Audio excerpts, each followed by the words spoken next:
네, 안녕하세요. 건국대학교 의학전문대학원의 신찬영 교수입니다. 여기 뭐 연구 강의 환경이 그렇게 썩 좋지는 않은 것 같아요. 그래서 소리도 좀 뒤에서 제가 들어봤더니 좀 울리기도 하고요. 그래도 한 40분에서 50분 정도 사이에 좀 도움이 될 만한 말씀을 좀 드려보도록 노력을 하겠습니다. 고민을 좀 많이 했는데요. 어떤 말씀을 드려야 오늘 강의를 듣고 그래도 뭘 좀 건져가실 만한 게 있을까라고 고민을 많이 했습니다. 그래서 뭐 여러 경험 차이가 많으시겠죠. 신약 개발에 대해서 굉장히 잘 아시는 분들도 있을 거고요. 신약 개발이나 신경계 기능이나 이런 거에 대해서 하나도 모르시는 분들도 있을 것 같아요. 그래서 제가 한 의대에서 가르치는 거에 1학년, 2학년 학생들이 한 학기 동안 듣는 것 중에서 아주 이센스만 뽑아가지고 한 40분, 50분 들으면 그래도 한 여기 계신 분들 중에 한 반 정도는 좀 이해를 하실 만큼 CNS 중추신경계에 작용하는 약물 개발이 어떻게 진행이 되고 특히 자폐증과 관련된 그런 이슈들은 어떻게 해결이 되고 있는지 말씀을 좀 드려보도록 하겠습니다. 저는 이제 건대 말씀드린 대로 의학전문대학원의 양리학 교실의 교수고요. 저희가 교원 창업으로 회사를 만들어 놨는데 이 회사 만들어 놓은 거 얘기를 안 하면 나중에 뭐 문제가 생긴다 그러더라고요. 그래서 제가 뉴로벤티 트리뉴로라는 회사를 만들어서 일을 하고 있고요. 그다음에 한국연구재단이나 보건복지부나 연구 지원을 받아서 연구들을 좀 하고 있습니다. 몇 가지 용어들에 대해서 잠깐 같이 한번 보고 넘어가시는 게 좋을 것 같은데요. 치료, 이게 네이버에서 다 따온 거예요, 선생님들. 치료는 병이나 상처 따위를 잘 다스려 낫게 함이라고 되어 있고요. 약은 그걸 고치거나 예방하기 위해서 먹거나 바르거나 주사하는 물질로 되어 있습니다. 그걸 좀 더 전문적으로 의약품, 약물 이렇게 나가면요. WHO에서 질병 상태를 변화시키거나 검토하기 위해서 사용되는 모든 물질을 의약품이라고 정의한다. 이렇게 되어 있습니다. 검토하기 위해서라니까 이제 진단에 사용하는 것도 의약품으로 들어간다는 얘기겠죠. 질환은 뭐 저희가 잘 알고 있는 이 장애 때문에 정상적인 기능이 안 이루어지는 상태고, 증후군은 질병의 증상이 단일하지 않고 굉장히 복잡한 거, 우리 잘 알고 있는 증후군의 그 정의가 되겠습니다. 장애는 이제 제 기능을, 신체 기능을 잘 못한다 이렇게 되어 있죠. 자, 여기서 약과 약물의 정의를 잘 생각을 해두고 넘어가시면 이따가 다시 한번 저희가 생각할 만한, 고민할 만한 포인트가 하나 나올 것 같고요. 어쨌거나 지금 중요한 것은 약이나 의약품은 물질이라는 거죠. 바르거나 주사하거나 먹거나 이런 물질이 되겠습니다.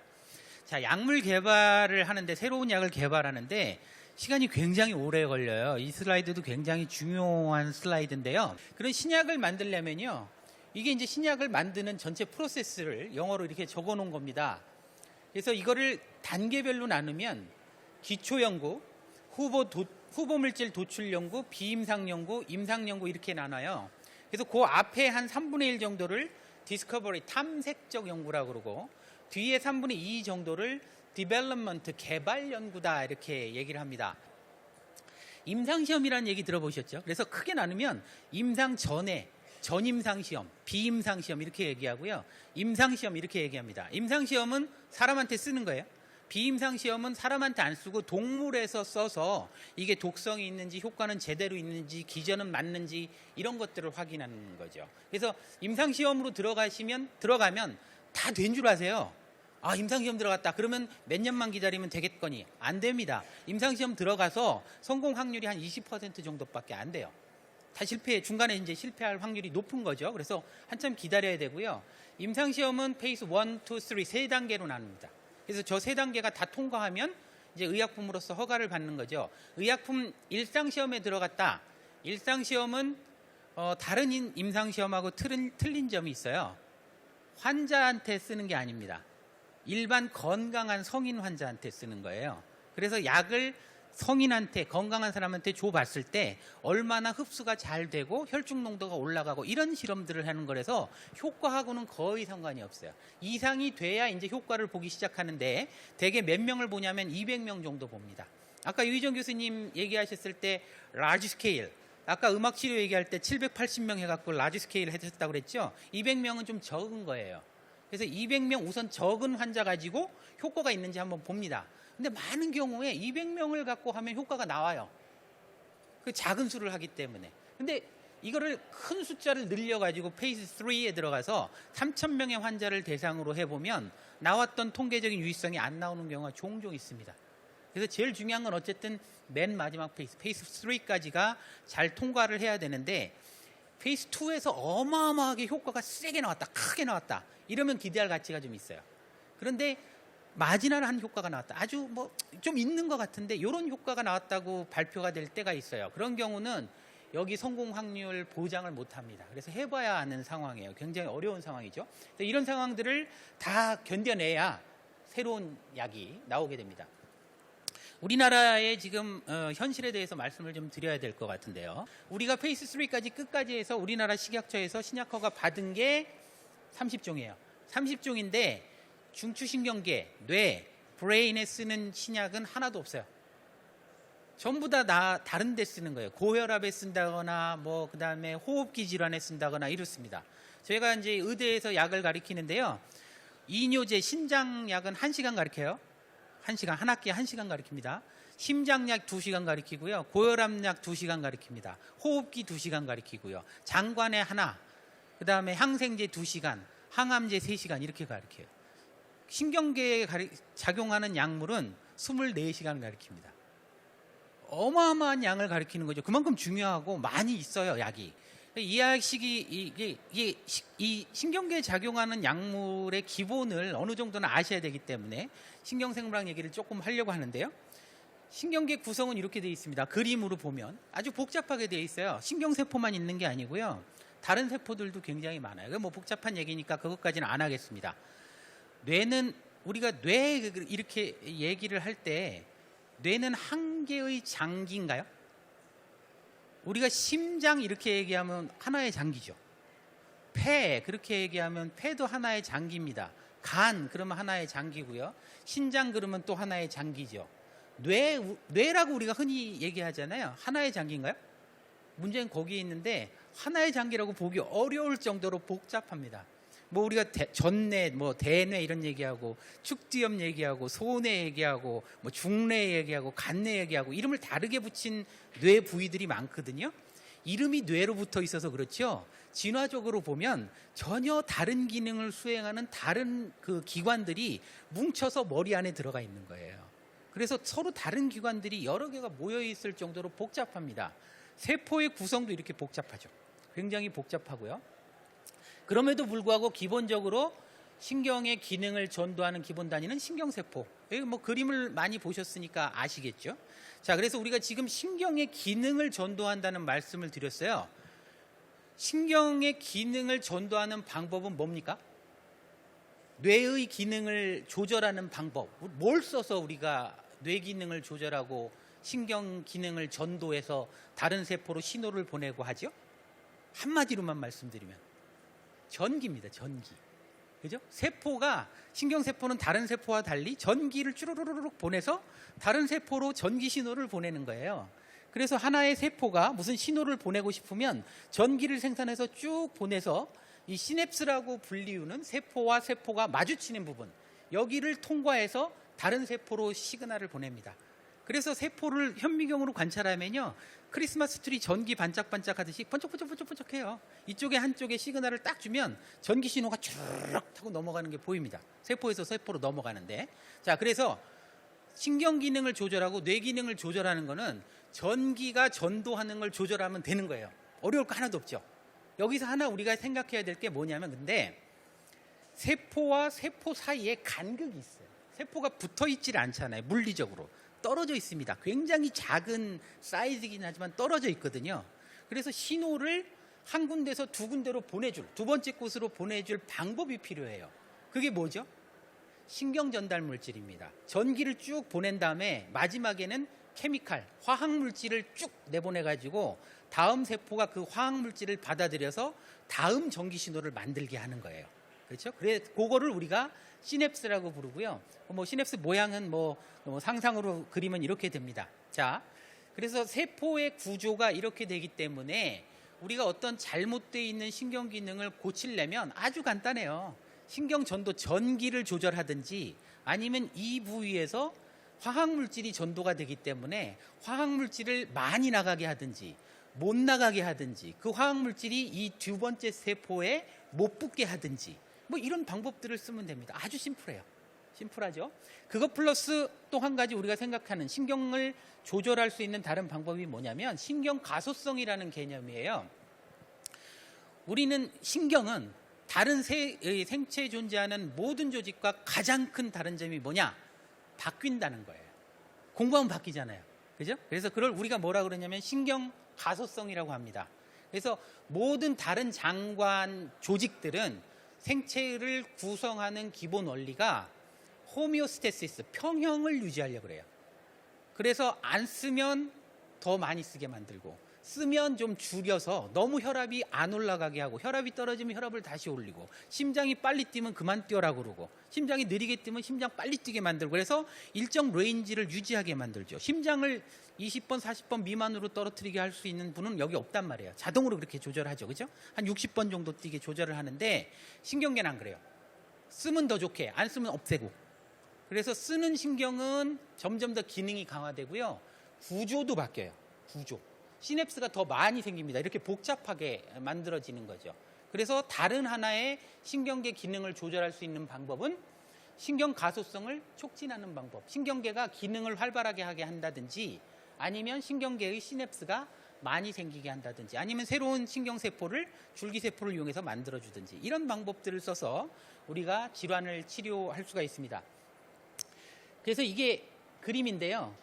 이게 이제 신경계의 프리시냅틱 터미널이라고 하는 첫 번째 신경에서 전기가 전해오는 그 말단이에요. 요거는 그 신호를 받는 부분이에요. 그래서 1번은 전기가 흘러내려오는 거죠. 전기가 흘러내려와서 2번은 아까 말씀드린 화학물질을 만드는 과정이에요. 만들고 저장해 놓고 있다가 신호가 여기 전기 신호가 쭉 오면 그 화학물질을 내보냅니다. 내보내고 두 번째 세포에 붙어요. 붙어서 새로운 신호를 막 전달해요. 그러면 또 뭐가 생기죠? 두 번째 세포에선 전기가 또 생기는 거죠. 이런 과정을 거쳐서 신경 전달이 돼요. 그래서 이 과정들을 하나하나 다 조절하는 이 방법이 약을 개발하는 방법입니다. 전기가 전도가 안 되게 혹은 잘 되게 만들 수 있겠죠. 화학물질의 합성을 잘 되게 혹은 안 되게 할 수 있겠죠. 화학물질이 나가게 혹은 못 나가게 만드는 방법도 있을 거고요.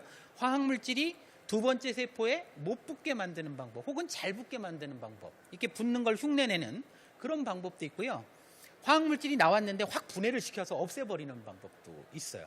아니면 원래대로 재활용하게 돌아가 그래서 프리시냅틱 터미널로 보내는 방법이 있어요. 이런 여러 가지 방법을 쓰면 뭐 흔히 생각할 수 있는 방법이잖아요. 그러면 이제 약이 되는 겁니다. 그런 약들이 이런 신경 전달 물질을 조절하는 거죠. 그게 뭐 글루타메이트, 가바 이런 얘기를 혹시 들어보셨을지도 모르겠는데 요것만 말씀드릴게요. 글루타메이트는 흥분성 신경 전달 물질이고요. 가바는 억제성 신경 전달 물질입니다. 자, 글루타메이트가 우리 몸에서 뇌에서 이 시냅틱 터미널에서 많이 릴리즈가 됐다. 많이 나왔다. 그러면 이 신경은 어떻게 될까요? 흥분합니다. 가바가 많이 나왔다. 여기서 가바를 만들어서 가지고 있다가 전기가 오니까 가바를 내놨어요. 그럼 두 번째 신경은 어떻게 될까요? 억제가 됩니다. 자, 이 두 가지만 알아두시고요. 어쨌든 여러 종류의 뉴로트랜스미터, 화학물질이 있어서 각각의 화학물질을 어떻게 조절을 하느냐에 따라서 파킨슨도 치료할 수 있고 알츠하이머도 치료할 수 있고 정신분열증도 치료할 수 있고 우울증도 치료할 수 있어요. 그래서 우리가 잘 아는 파킨슨, 도파민을 많게 해주면 해결이 됩니다. 우리가 잘 아는 정신분열증, 도파민이 너무 많이 과도하게 활성이 안 되게 해주면 어느 정도 해결이 돼요. 우리가 아는 우울증은 노르에피네프린, 세로토닌, 도파민이 모자라기 때문에 이거를 많게 해주면 어떻게 해서든지 치료 효과가 나타납니다. 자폐증 몰라요 아직. 어느 게 제일 문제가 돼 있는지를 몰라서 문제가 되는 겁니다. 이거를 알게 되면 해결할 방법에 한 발 더 가까이 가게 되겠죠. 우리가 이거를 조절하는 방법들은 상당히 많이 알고 있거든요. 생각보다. 그래서 어느 것들이 정말로 중요하고 어느 뇌 부위에서 중요한지만 알게 된다면 치료제 개발에 한 발 더 가까이 다가가게 될 겁니다. 그래서 이런 일들을 하고 있고요. 중추신경계에 작용하는 약물을 개발하는데 어려운 점이 굉장히 많아요. 몇 가지를 이렇게 써놨는데요. 한마디로 말씀드리면 너무 복잡합니다. 아까 기관이 뭐 여러 개가 합쳐 있는 것 같은 그런 기관이라고 말씀드렸잖아요. 그래서 병인 기전도 잘 모르고요. 아까 유전자 1078개가 있다고 말씀드렸잖아요. 너무 복잡해서 연구하기가 굉장히 하나 힘들고요. 하나 또 말씀드리면 뇌혈액 관문이라는 게 있어요. 우리가 먹거나 주사를 하면 이 심장에서 피를 통해서 약물을 돌리게 되는데 그게 머리로는 안 올라가게 돼 있습니다. 머리가 워낙 중요하기 때문에 머리로는 약물이 전달이 안 되게 막아놓고 있어요. 관문이 있습니다. 그래서 일반적인 약물은 못 들어가고요.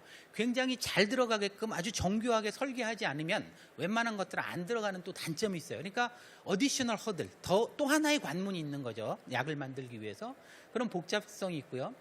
개인 간 편차가 굉장히 심합니다. 개인 간 편차. 내가 어떤 약을 먹었을 때 내가 느끼는 통증의 정도와 다른 사람이 느끼는 진통의 정도가 너무나 많이 크게 다르다는 거죠. 어떤 사람은 약 안 먹어도 왜 옛날에 삼국지에 보면 관우는 독화살을 여기 맞았는데 화타가 수술하려고 그랬는데 뭐 마취제도 없고 아무것도 없으니까 술이라도 드실랍니까? 그랬더니 나 안 먹어. 그냥 해. 여기서 바둑 두고 있었잖아요. 여기 뼈를 깎는데. 그렇게 사람마다 편차가 굉장히 심한 거죠. 예, 그런 것들 때문에 실험이 굉장히 어렵습니다. 그리고 아까 위약 효과 말씀하셨죠? 그래서 임상시험을 할 때 플라시보 효과 때문에 다른 기관에 작용하는 약물 개발하는 것보다 성공 확률이 떨어져요. 왜냐? 이거 좀 과장되어 있는 수치긴 한데요. 보이실지 모르겠는데 우울증의 플라시보 효과, 위약 효과가 얼마나 되느냐를 누가 조사하신 데이터예요. 60%라고 해놨어요. 근데 평균 치면 대개 뭐 정신분열증이든 파킨슨이든 알츠하이머든 대개 한 30% 정도 됩니다. 30% 수면제 포함해가지고요. 우리가 임상에서 이 중추신경계에 작용하는 모든 약물들의 임상 효과, 어떤 사람은 듣고 어떤 사람은 안 듣고 듣는 사람이 나아지는 정도를 얼마 정도 됩니까? 다 조사를 해갖고 평균을 한번 내봤어요. 평균 치료 효과가 얼마쯤 될 것 같으세요? 35%입니다. 35%. 임상에서 플라시보 효과를 우리가 30%라고 얘기해요. 5% 싸움하고 있는 거예요. 5% 싸움. 3,000명을 조사를 해서 5% 이상 차이가 나면 그러면 치료제로서 허가를 받을 가능성이 높겠죠. 5% 이상이 안 나면 플라시보하고 구분이 안 가네요. 분명히 효과 있어요. 좋아지거든요. 근데 플라시보하고 구분이 안 가는 거죠. 이런 것 때문에. 단 플라시보하고 의약품하고 차이는 플라시보는 갔다가 떨어져요. 대부분. 한 두세 달 듣는 것 같은데 그러다가 안 듣습니다. 근데 이제 의약품은 뭐 3달, 4달, 6달까지 계속 듣는 경우들이 많죠. 이런 어려움들 때문에 중추신경계 약물은 개발하기가 굉장히 어렵습니다. 그래서 더군다나 자폐증 같이 이렇게 다양성이 존재하는 질환은 이 약물 개발을 성공하기 위해서는 페이션 서브그루핑이 없으면 거의 불가능하겠다. 이런 결론에 저희가 도달하고 있는 거죠. 이건 뭐냐면 자폐 증상을 보이고 있는 우리 친구들이에요. 그죠? 이렇게 다양하게 있는데 증상이 다 다양합니다. 빨주노초 파남보에 똑같이 증상 보이는 거는 이렇게 사회적 상호 소통이 좀 잘 안 된다. 상동 행동을 보이는 경우가 많다. 그런 건 있지만 증상의 크기도 다양하고요. 그 다음에 동반 증상도 너무나 다양하고 나타나는 임상 증상이 다양하거든요. 그래서 어떤 친구들은 빨간색이라고 얘기할 수 있고 어떤 친구는 뭐 보라색이나 파란색이라고 얘기할 수 있을 거예요.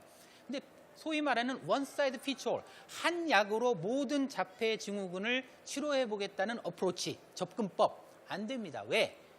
이런 그룹의 우리 친구들한테는 들을 거예요. 그죠? 근데 그거와 기전이 좀 다르거나 병인 그 현상이 좀 다른 친구들한테는 안 들을 거예요.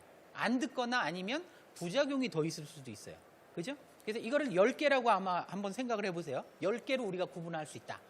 한 그룹에는 완전히 들어요. 100% 다 들어. 이 친구들은 완전히 아무 일도 없던 것처럼 돌아간다고 쳐보세요. 그러면 10분의 1을 100% 개선했죠. 나머지 90%는 전혀 효과가 없죠. 그러면 이 친구들을 다 모아서 우리가 계산을 해보면 산수를 해보면 몇 프로 증가했죠? 좋아졌죠? 10% 좋아졌잖아요. 그러니까 임상에서 당연히 실패할 수밖에 없는 거죠. 30% 아까 플라시보 얘기했기 때문에. 이런 이유 때문에 약물 개발이 어렵습니다. 그래서 서브그루핑을 하는 게 굉장히 중요할 것 같고요. 다른 거 여러분들 잘 아시는 개발 문제에서 연구를 해야 되는데 동물 모델이 얼마나 정확하느냐. 초파리 써서 연구합니다. 개미 써서 연구하고요.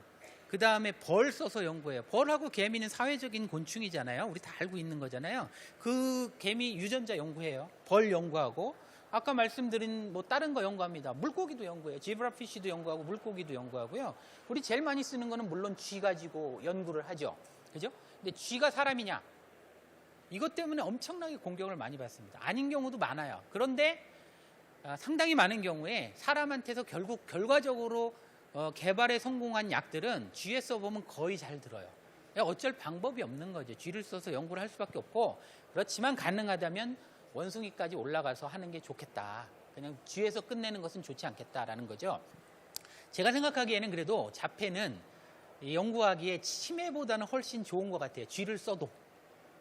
왜냐하면 자폐는 뭐라고 우리가 얘기하죠? 발달장애라고 얘기하잖아요. 발달기간에 생기는 거예요. early time point.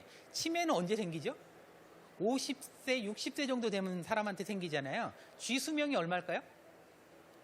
2년이거든요. 오래 살면 2년 살아요. 그러니까 쥐의 신경세포는 2년밖에 못 살아요. 2년이면 자동으로 죽어요. 60년 사는 쥐세포는 없어요. 근데 사람 신경세포는 미니멈 60년 살아서 알츠하이머가 걸리는 거거든요. 그러니까 이거 자체가 비교가 안 되는 거죠. 그렇죠? 그래서 치매 연구하기는 더 어렵고요. 그나마 이제 발달 과정은 할 수가 있기 때문에 제가 생각하기에는 자폐증이 쥐로 하는 게 훨씬 나은 것 같습니다. 그래서 지금 여러 가지 약물들이 자폐증 치료를 위해서 개발이 되고 있어요. 그래서 코모비드라고 심텀이라고 그러죠. 동반 증상. 그래서 우울증이 있는 아이들한테 우울증 치료제 주면 되고요. 그다음에 수면 장애가 있는 친구들은 수면 장애 주고, 그다음에 위장 장애가 있으면 또 위장 장애 처리를 하고, 이런 일들을 많이 합니다. 많이 하고 효과도 있어요. 그리고 뭐 자해를 한다거나 아니면 상동 행동을 너무 많이 보이면 뭐 들리기에 이상하게 들리실지 모르겠지만 정신병 치료제, 조현병 치료제를 주면 효과가 있어요. 그래서 그런 것들이 많이 되고 있는데, 문제는 사회적 상호작용을 처치할 수 있는 약물이 없다는 거죠. 그래서 이제 그걸 개발하기 위해서 여러 가지 임상시험들이 되고는 있는데 아직까지 되고 있는 중입니다. 이게 어려운 게 아까 말씀드린 그 복잡성에다가 시냅스가 이상해져서 이제 자폐증이 생길 거라고 말씀드렸잖아요. 이 시냅스를 구성하는 단백질이 한 2,000종에서 3,000종 정도 되거든요. 근데 아까 유전자가 몇 개가 이상하면 이상하다고 그랬죠? 1,078개 이상하다고 그랬잖아요. 그러니까 이 중에 거의 절반이 자폐하고 관련이 있는 거예요. 그러니까 약 개발하는 게 여기도 해봐야 되고 여기도 해봐야 되고 이쪽도 해봐야 되고 해볼 때가 너무 많은 거죠. 그렇지만 어느 하나를 지금 딱 건드리면 자폐가 치료될 거라 이렇게 딱 부러지게 말씀드리기는 아직까지는 연구가 그만큼까지는 못 나갔다라고 말씀드리는 게 솔직한 말씀인 것 같아요. 자, 그럼 손 놓고 있을 거냐? 그렇지 않다는 거죠. 그래서 연구들을 굉장히 많이 하고요. 실제로 연구비 투자를 무지막지하게 많이 합니다. 미국에서 많이 하고요. 유럽도 많이 하고요. 그래서 이 미국에서 이 치료제 개발을 위해서 무지막지한 돈을 투자한 두 분야가 암, 하나 에이즈, 두 개입니다. 에이즈는 86년에 나왔던가요? 제가 뭐 기억도 생생한데 다 인류가 멸종한다 그랬잖아요. 그죠? 지금 에이즈 얘기하는 사람 별로 없죠. 왜냐하면 에이즈 걸려서 안 죽거든요. 평생 그냥 늙을 때까지 잘 살거든요. 약이 개발이 어느 정도 됐습니다. 저희 어렸을 때 암 걸리면 대개 3개월, 6개월, 일일 드라마에 암 걸린 거 나오면 대부분 아빠 3개월이래? 이렇게 물어보고 울고 하는 장면이 나왔는데 요새는 그런 거 잘 안 나오죠. 아마 주변에서 느끼실 거예요. 암 진단을 받아도 6개월에 바로 돌아가시는 분 거의 없습니다. 약이 그만큼 좋아졌다는 거예요. 투자하면 됩니다. 자폐증도 그렇게 해야 되는데 어떤 방법들을 정부에서 하느냐. 미국 얘기입니다. 패스트 트랙 데지그네이션이라는 게 있어요. 패스트 트랙, 빨리 해준다. 그래서 통상 약 개발하는데 아까 몇 년 걸린다고 그랬죠? 10년. 5년 안에 해라. 라는 거죠. 그래서 허가 기간을 굉장히 빨리 해줄 수 있도록 하는 제도가 있어요. 브레이크스루 세라피, 혁신신약이라고 합니다. 우리나라 말로. 치료제가 없는 질환에 대해서는 조금 모자라더라도 얘가 아주 혁신적인 신약이니까 제약회사 개발하면 니네 약값을 많이 받아. 한 알에 뭐 10만 불 받아, 뭐 20만 불 받아. 이러고 이제 뭐 보험에서 지원을 해주는 거죠. 이런 혁신신약 데지그네이션이 있고요. Accelerated Approval. 이게 아까 비슷한 얘기인데요. 패스트 트랙이랑 이 허가를 좀 빨리 해준다. 이런 트랙도 있고 뭐 여러 가지 이 방법이 있습니다. Priority Review라는 거는 FDA에서 서류 심사 해줘야 되잖아요. 중요한 질환의 치료제가 개발되면 다른 거 제끼고 우선 이거부터 해주자 이런 거죠. 근데 이게 이제 아직까지 자폐에 대해서 우리나라에서는 뭐 치료제 개발 노력 자체가 미미하기 때문에 여기까지 갈 일이 별로 없는 거죠. 근데 이런 노력들이 외국에선 되고 있다. 실제 우리도 하고 있다라는 걸 말씀을 드리고요. 아마 관심이 많으실 건데요. 발로밥탄. 로슈에서 개발 중인 약입니다. 임상 이상 통과했고요. 효과 있다고 나왔어요. 몇 명에 했냐면 223명의 성인에게서 했습니다. 성인에게서 해서 효과가 있다고 나왔어요. 그래서 SRS하고 그다음에 바인랜드 어댑티브 비헤이비어 스케일에서 효과가 있다라고 나왔습니다. 그래서 뭐 하겠어요? 3,000명 대상, 1,000명 대상, 3,000명 대상, 3상으로 가 있는 겁니다. 그렇죠? 이게 브레이크스루 세라피 데지그네이션을 받아가지고 잘 나가고 있고 사람들이 관심이 굉장히 많아요. 문제가 하나 있습니다. 이 약물의 기전이 뭐냐면요. 바소프레신이라는 약물, 호르몬에 대해서 들어보셨죠? 우리가 이 소셜 인터랙션 얘기할 때 두 개의 호르몬을 얘기를 하는데 하나는 옥시토신, 그 다음에 하나는 바소프레신입니다. 두 가지가. 동물에서는 옥시토신은 터널 비헤이비어, 엄마가 새끼 젖먹일 때 이 본딩을 강화시켜주는 역할을 하는 호르몬으로 알려져 있어요.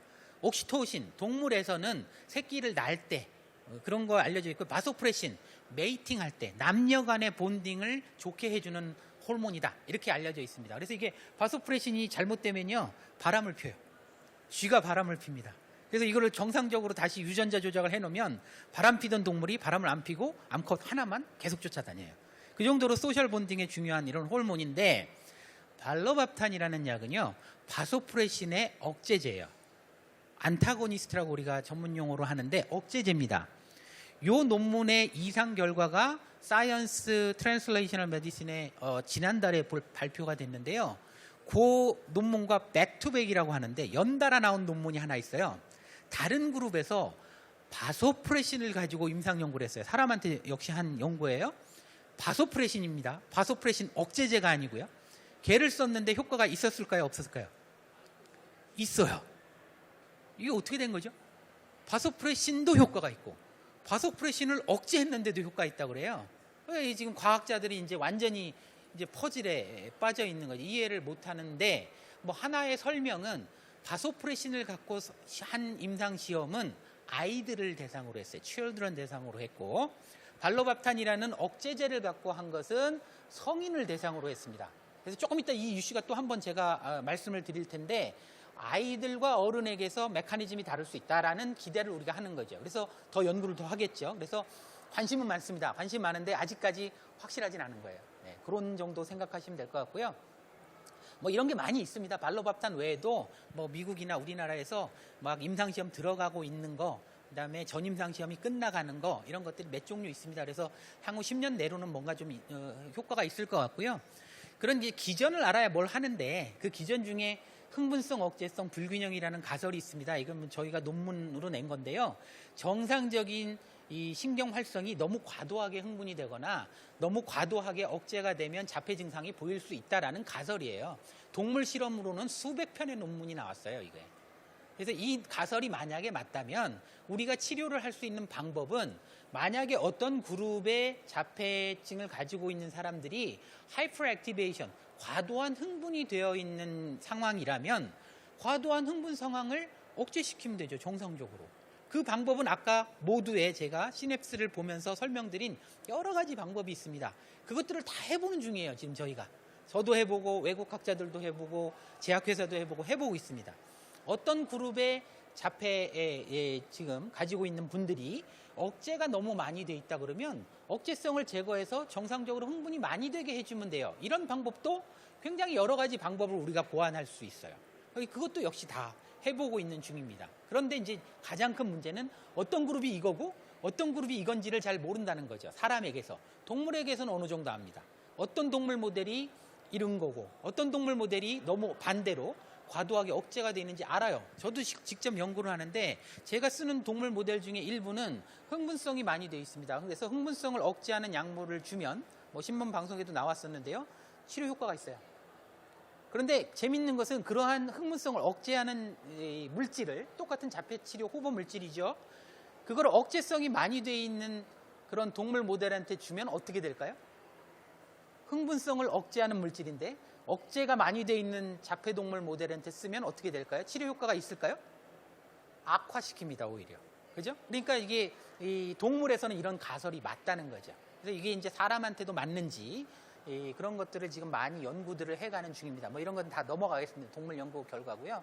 그 중에 하나가 뭐 아그마틴이라는 물질인데 뭐 그런 것도 자세한 건 넘어가겠습니다. 자, 굉장히 지금 부정적인 얘기를 많이 드렸어요. 뭐 아직 타겟도 모르고 너무 어렵고 뭐 아직 좀 시간이 걸릴 것 같고 손 놓고 있을 수는 없는데 다른 또 하나의 방법을 말씀드리겠습니다. 많이 연구하고 있는 것들.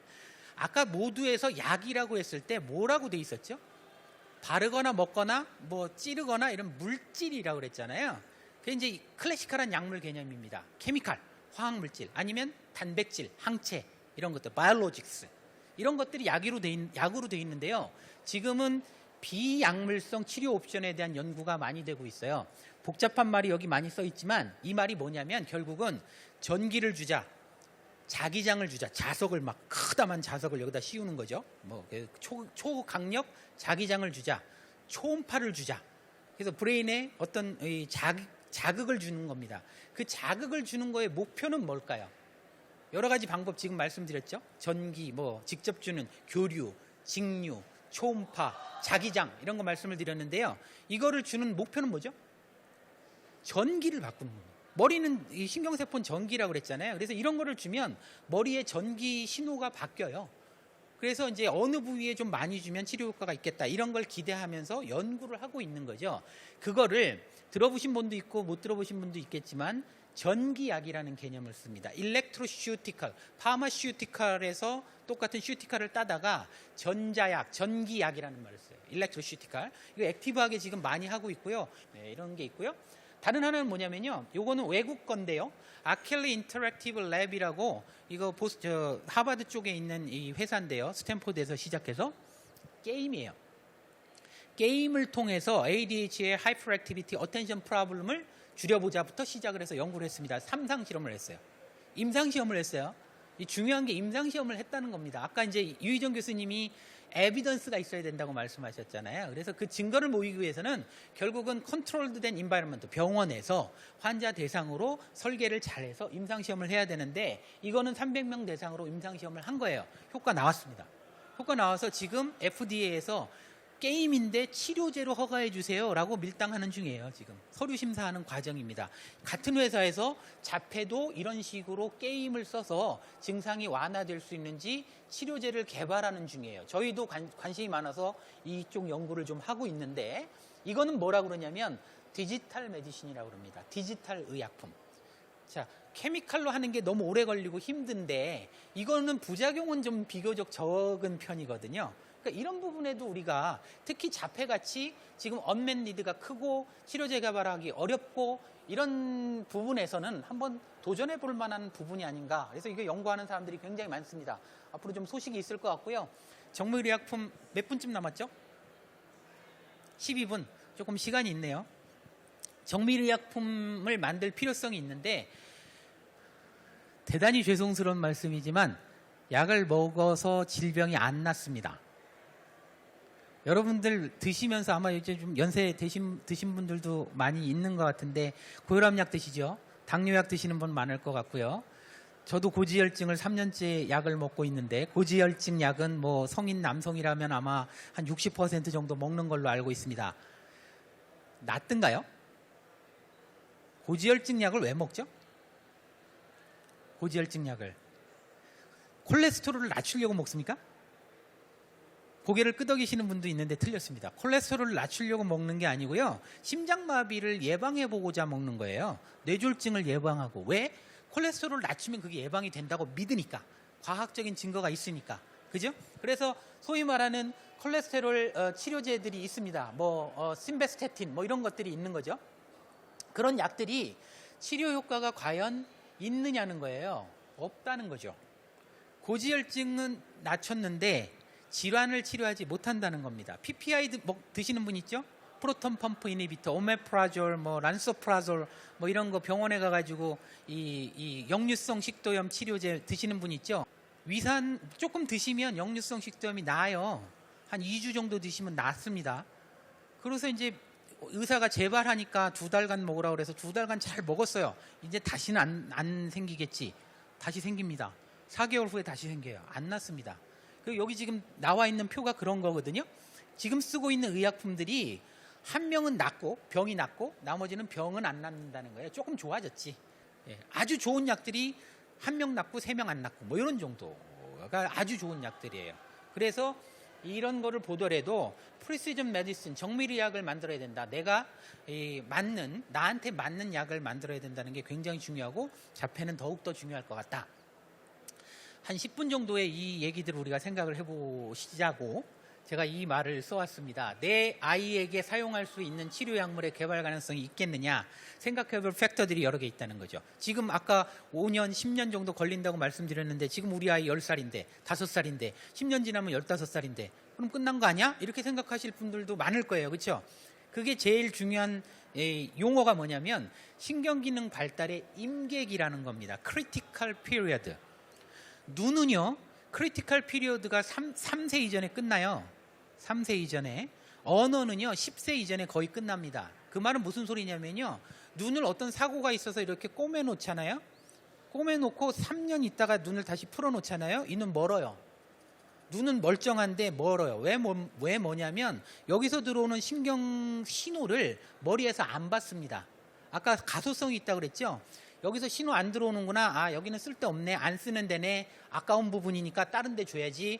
딴 데 줘버려요. 딴 기능이 차지해버립니다. 그래서 우리 다른 장애가 있으면 다른 한 가지 기능이 굉장히 액티브해지잖아요. 그게 이런 것 때문에 그럽니다. 임계기 때문에.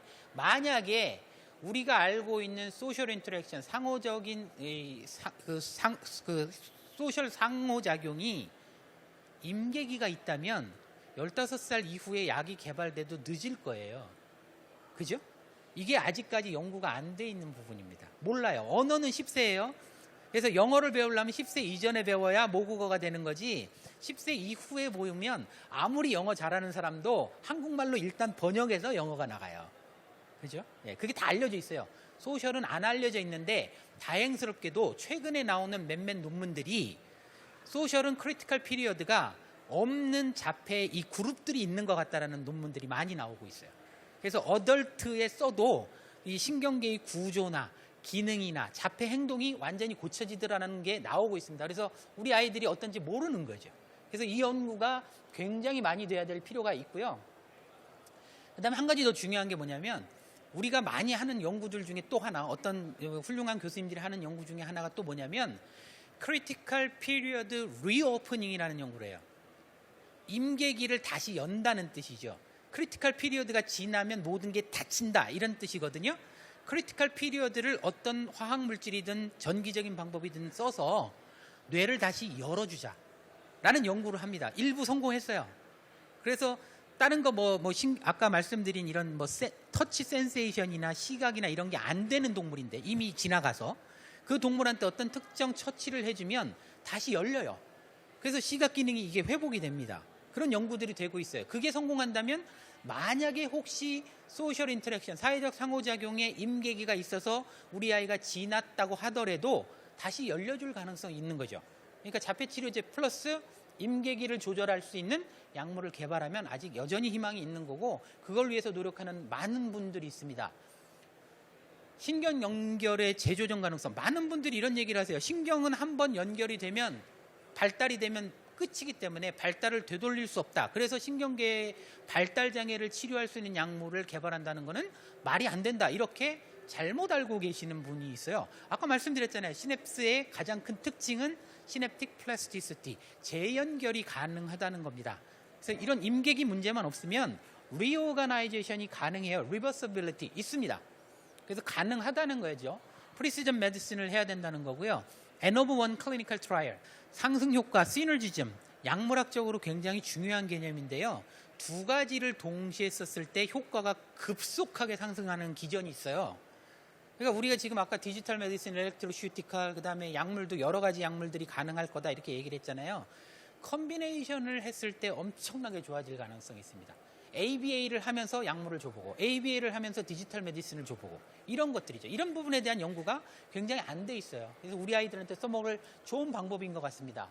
Evidence Based Therapy, 그다음에 AI 기반으로 신약 개발, 신약 재창출, 리포지셔닝이라고 그러는데요. 이미 쓰고 있는 약들은 안전성이 보장이 돼 있으니까 혹시 자폐 증상에 도움이 되는지를 한번 알아보자는 이런 무브먼트들이 돼 있어서 이런 것들은 전부 다 내 아이에게도 언젠가는 도움이 될 만한 가능성이 있는 게 아니냐, 뭐 이런 거고요. N/1은 넘어가겠습니다. 자, 그래서 이제 한 1시간 정도, 50분 정도 말씀드린 거에 이제 결론이고요. 제일 중요한 게 뭐라고 말씀드렸죠? 어렵다고 말씀드렸고, 기본적으로 CNS, 이 중추신경계를 조절하는 방법은 전기를 조절하는 거다. 전기를 조절하든지 아니면 전기를 한 세포에서 다른 세포로 넘겨주는 이 신경 전달 물질을 다양한 방법으로 못 만들게 하든지 못 나가게 하든지 못 붙게 하든지 조절하면 된다라고 말씀을 드렸고요.